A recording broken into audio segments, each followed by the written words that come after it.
Morning! Morning! I think we're gonna see them today. Yeah, we will.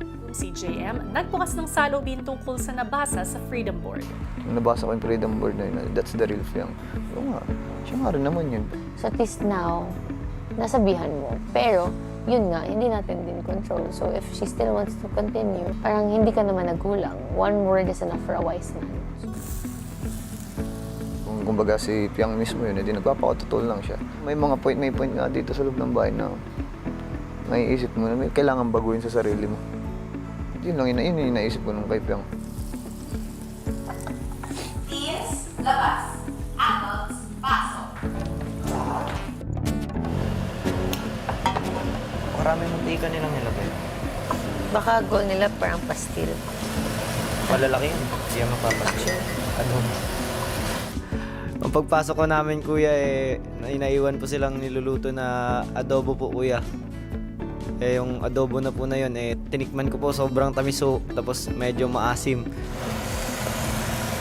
Puro laman lang ho talaga ng manok, kaya naisip ko po, kuya, nakita ko po yung patatas ho sa gilid, yung chop ko, kuya, tapos nilagay ko sa niluto nila, tapos tinimplahan ko ulit, kuya. Teens, pasok. Adults, Labas! Guys, how we done? This is our adobo. May patatas. May naglagay ng patatas. Masarap luto ko ngayon. Let's split it. What a great amount of rice. Kuya, specialty ko ang adobo. Kaya perfect ako magluto ng adobo. Sarap po ng adobo, kuya. Gusto ko pa nga pong kanin pa. Sa garden area, kanya-kanya pa rin ang kuro-kuro tungkol sa kanilang wake-up call. Stick till the end, so hanggang huli na to. Ayos. Kaya ko mag-merge kasi sabi no goodbyes. Tell me to pretend we'll stick together. Habang seryoso ang usapan ng adult housemates sa labas, ang teen housemates naman sa loob, Chicken! Yuck! Want some chicken? She put ketchup on it. I got the weapon. Let's get her now.